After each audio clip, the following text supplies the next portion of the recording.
ಎಲ್ರಿಗೂ ನಮಸ್ಕಾರ. ಇಂದಿನ ಸಂಚಿಕೆಗಳಲ್ಲಿ ಶ್ರೀ ಪೋತಲೂರು ವೀರಬ್ರಹ್ಮೇಂದ್ರ ಸ್ವಾಮಿಗಳವರ ಕಾಲಜ್ಞಾನದಲ್ಲಿ ಉಲ್ಲೇಖನ ಮಾಡಿರ್ತಕ್ಕಂಥದನ್ನೆಲ್ಲ ನಾವು ತಿಳ್ಕೊಂತಾ ಹೋಗ್ತಿದ್ರಿ. ಇನ್ನು ಏನೆಲ್ಲ ಉಲ್ಲೇಖನ ಮಾಡಿದಿರಿ ಕಾಲಜ್ಞಾನದಲ್ಲಿ, ಇದು ಹೇಳ್ತಾ ಹೋಗ್ತಿದ್ರೆ ಒಂದಲ್ಲ ಎರಡಲ್ಲ ಈ ಕಲಿಯುಗದಲ್ಲಿ ಏನೆಲ್ಲ ಘಟನೆಗಳು ನಡೆಯುತ್ತೆ, ಎಷ್ಟು ವಿಚಿತ್ರವಾಗಿರ್ತಕ್ಕಂಥ ಘಟನೆಗಳು ನಡೆಯುತ್ತೆ ಅಂತ ನಮ್ಮ ಶ್ರೀ ಪೋತಲೂರು ವೀರಬ್ರಹ್ಮೇಂದ್ರ ಸ್ವಾಮಿಗಳವರ ಕಾಲಜ್ಞಾನದಲ್ಲಿ ಉಲ್ಲೇಖನ ಮಾಡಿರ್ತಕ್ಕಂಥದ್ದು. ಇವತ್ತು ಎಷ್ಟೊಂದು ಹಲವಾರು ಪ್ರಶ್ನೆಗಳಿಗೆ ಹಲವಾರು ಉತ್ತರಗಳು ಕಾಲಜ್ಞಾನದಲ್ಲಿ ಸಿಗ್ತಕ್ಕಂಥ. ಹಾಗಾಗಿ ಇನ್ನು ಏನ್ ಹೇಳಿದ್ದಾರೆ ಕಾಲಜ್ಞಾನದಲ್ಲಿ,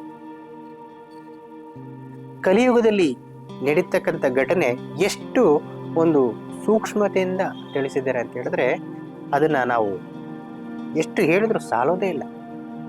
ಅವರು ಕಾಲಜ್ಞಾನದಲ್ಲಿ ಉಲ್ಲೇಖನ ಮಾಡಿರ್ತಕ್ಕಂಥ ಘಟನೆಗಳು ಏನೆಲ್ಲ ನಡೆಯುತ್ತೆ, ಯಾಗ ನಡೆಯುತ್ತೆ, ಎಷ್ಟು ಒಗಟಾಗಿ ಹೇಳಿರ್ತಕ್ಕಂಥದ್ದು, ಎಷ್ಟು ನಿಗೂಢವಾಗಿ ಹೇಳಿರ್ತಕ್ಕಂಥ ವಿಚಾರಗಳು. ಅದು ಒಂದು ಪ್ರಶ್ನೆಗೆ 108 ಉತ್ತರಗಳು ಕೊಡ್ತಕ್ಕಂಥದ್ದು ಕಾಲಜ್ಞಾನ. ನೋಡಿ, ಇವತ್ತು ಇನ್ನೂ ಏನ್ ಹೇಳಿದ್ದಾರೆ ಕಾಲಜ್ಞಾನದಲ್ಲಿ ಅಂತ ಹೇಳಿದ್ರೆ ವೀರಬ್ರಹ್ಮೇಂದ್ರ ಸ್ವಾಮಿಗಳು, ಇವತ್ತು ಸಾಧು ಸತ್ಪುರುಷರು ಋಷಿ ಮುನಿಗಳು ಅವರೆಲ್ಲ ಒಂದು ಧರ್ಮಕ್ಕೋಸ್ಕರ ಓಡಾಡ್ತಕ್ಕಂಥವ್ರು, ಒಂದು ಲೋಕ ಕಲ್ಯಾಣಕ್ಕೋಸ್ಕರ ಓಡಾಡ್ತಕ್ಕಂಥವ್ರು. ಋಷಿ ಮುನಿಗಳು, ಸನ್ಯಾಸಿಗಳು, ಜ್ಞಾನಿಗಳು, ಎಷ್ಟೋ ಮಹಾನುಭಾವರು ಲೋಕ ಕಲ್ಯಾಣಕ್ಕೋಸ್ಕರ ಧರ್ಮಕ್ಕೋಸ್ಕರ ಅವರೊಂದು ಕೆಲವೊಂದೆಲ್ಲ ಒಂದು ಈ ಸಂದೇಶಗಳನ್ನ ಕೊಡ್ತಕ್ಕಂಥದ್ದು, ಅವರು ಲೋಕ ಕಲ್ಯಾಣಕ್ಕೋಸ್ಕರ ದುಡಿತಕ್ಕಂಥದ್ದು. ಅವರುಗಳ ತಲೆಯೆಲ್ಲ ತುಕ್ಕಿಡಿದು ಹೋಗುತ್ತದೆ ಅಂತ ಕಾಲಜ್ಞಾನದಲ್ಲಿ ಉಲ್ಲೇಖ ಮಾಡಿರ್ತಕ್ಕಂಥದ್ದು. ಏನ್ ಗುರುಗಳೇ, ಯಾವ ರೀತಿ ತುಕ್ಕಿಡಿಯುತ್ತೆ ಅಂದ್ರೆ, ತುಕ್ಕಂದ್ರೆ ನಾವು ಕೆಲವೊಂದ್ಸಲಿ ಭಾಷೆಗಳಲ್ಲಿ ಹೇಳ್ತಿರ್ತೀವಿ, ಕೆಲವೊಂದ್ಸಲಿ ನಮ್ಮ ಹಾಡೋ ಭಾಷೆಗಳು ಅವನ ತಲೆ ತುಕ್ಕಿಡಿದು ಹೋಗಿದೆ ಬಿಡಪ್ಪ ಅಂತ ಹೇಳ್ತಾ ಇರ್ತೀವಿ, ಒಂದು ಕಿಲಿ ಬಿಡಿದು ಹೋಗಿದೆ ಬಿಡಪ್ಪ ಅಂತ. ಹಾಗಿದ್ರೆ ಸತ್ತ ಮೇಲೆ ತಾನೆ ತುಕ್ಕಿಡಿಯೋದು ತಲೆ.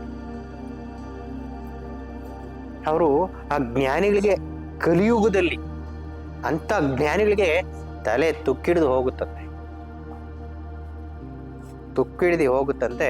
ಯಾಕೆ ಅಂತ ಹೇಳಿದ್ರೆ ಕಲಿಯುಗದ ಈ ನಾವು ಹೇಳ್ತಾನೆ ಇರ್ತೀರಿ, ಕಲಿಯುಗದ ಮಾಡರ್ನ್ ರಾಕ್ಷಸರುಗಳು ಅವ್ರಿಗೆ ಆ ರೀತಿ ಒಂದು ಹಿಂಸೆ ಕೊಡ್ತಕ್ಕ.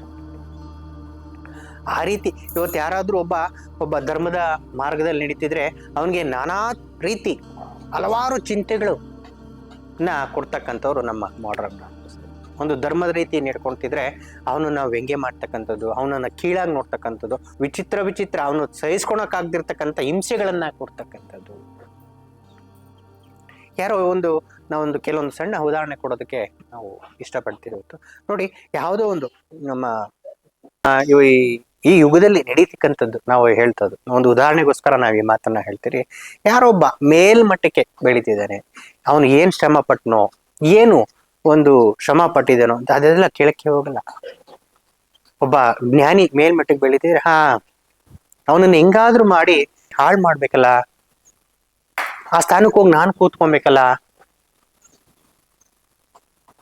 ಒಳ್ಳೆ ನೋಡಿ, ಒಂದು ಒಳ್ಳೆ ಅಧಿಕಾರ, ಅವ್ರು ನೋಡಿದ ತಕ್ಷಣ ಆಸೆ ಅಂತಕ್ಕಂಥದ್ದು ಹುಟ್ಟುತ್ತೆ. ಆ ಅಧಿಕಾರದಲ್ಲಿ ನಾನು ಯಾಕೆ ಕೂತ್ಕೊಬಾರ್ದು? ಅವನಿಗೆ ಯೋಗ್ಯತೆ ಇದೆಯೋ ಇಲ್ವೋ ಅನ್ನೋದು ಯಾರು ಕೇಳೋದಿಲ್ಲ. ಅವನೇ ಪ್ರಶ್ನೆ ಹಾಕೊಳೋದಿಲ್ಲ. ಅದು ನಾನು ಅಲ್ಲಿ ಹೋಗಿ ಕೂತ್ಕೊಬೇಕಲ್ಲ ಅಂತಕ್ಕಂಥದ್ದು.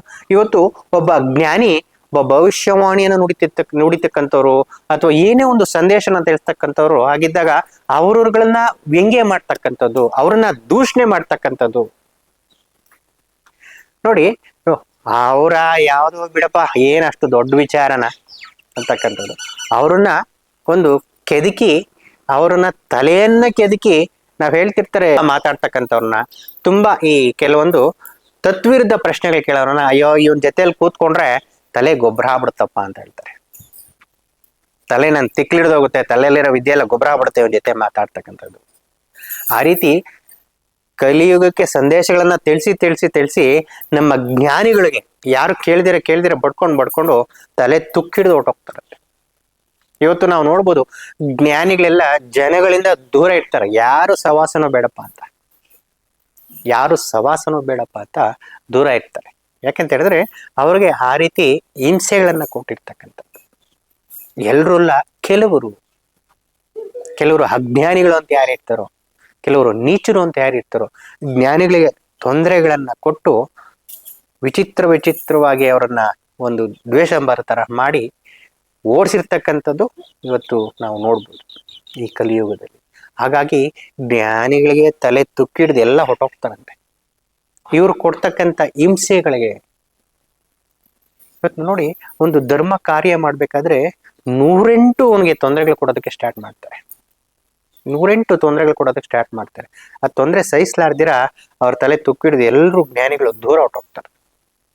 ಇದು ಕಲಿಯುಗದಲ್ಲಿ. ಇನ್ನು ಏನೆಲ್ಲ ಉಲ್ಲೇಖನ ಮಾಡಿದ್ದಾರೆ ಅಂತ ಹೇಳಿದ್ರೆ, ಇನ್ನು ಏನ್ ಹೇಳಿದ್ದಾರೆ ಅಂತ ಹೇಳಿದ್ರೆ, ಅವ್ರ ಜೊತೆಗೆ ಆ ಜ್ಞಾನಿಗಳ ಜೊತೆ ಕೂಡ ವೇದ ಗ್ರಂಥಗಳು, ನಾವಿವತ್ತು ವೇದ ಗ್ರಂಥಗಳು ಅಂತ ಹೇಳಿದ್ರೆ ದೇವರು ಅಂತ ಪೂಜೆ ಮಾಡ್ತೀವಿ. ಗ್ರಂಥಗಳನ್ನ, ಜ್ಞಾನಿಗಳನ್ನು ಕೂಡ ನಾವು ಕಲಿಯುಗದ ದೇವರುಗಳು ಅಂತಲೂ ಕೂಡ ನಾವು ಪೂಜೆ ಮಾಡ್ತಕ್ಕಂಥದ್ದು. ಆ ಗ್ರಂಥಗಳು ಕೂಡ ಗೆದ್ದಲಿಡುದು ಹೋಗ್ತದೆ, ಗೆದ್ದಲಿಡುದು ಹಾಳಾಗುತ್ತದೆ ಅಂತಲೂ ಕೂಡ ಕಾಲಜ್ಞಾನದಲ್ಲಿ ಉಲ್ಲೇಖನ ಮಾಡಿರ್ತಕ್ಕಂಥದ್ದು. ಆ ಗ್ರಂಥಗಳೇ ಗೆದ್ದಲಿಡಿದು ಹೋದಾಗ ಇನ್ನು ಯಾರು ಜ್ಞಾನಿಗಳಿರ್ತಾರೆ, ಯಾರು ಸಾಧಕರಿರ್ತಾರೆ ಅಂತಕ್ಕಂಥದ್ದನ್ನ ನಾವು ನೋಡ್ತಾ ಹೋಗ್ಬೇಕಾಗತ್ತೆ. ಹಾಗಾಗಿ ಕಲಿಯುಗದಲ್ಲಿ ಇನ್ನು ಏನೆಲ್ಲ ಒಂದು ಉಲ್ಲೇಖನ ಮಾಡಿರ್ತಕ್ಕಂಥದ್ದು ಕಾಲಜ್ಞಾನದಲ್ಲಿ ಕಲಿಯುಗದ ಬಗ್ಗೆ ಅಂತಕ್ಕಂಥದ್ದು ನಾವು ನೋಡ್ತಾ ಹೋಗೋಣ. ಇವತ್ತು ಇಷ್ಟನ್ನು ಹೇಳ್ತಾ ಇವತ್ತಿನ ಮಾತನ್ನ ಮುಗಿಸ್ತಾ ಇದ್ದೀವಿ. ನಮಸ್ಕಾರ.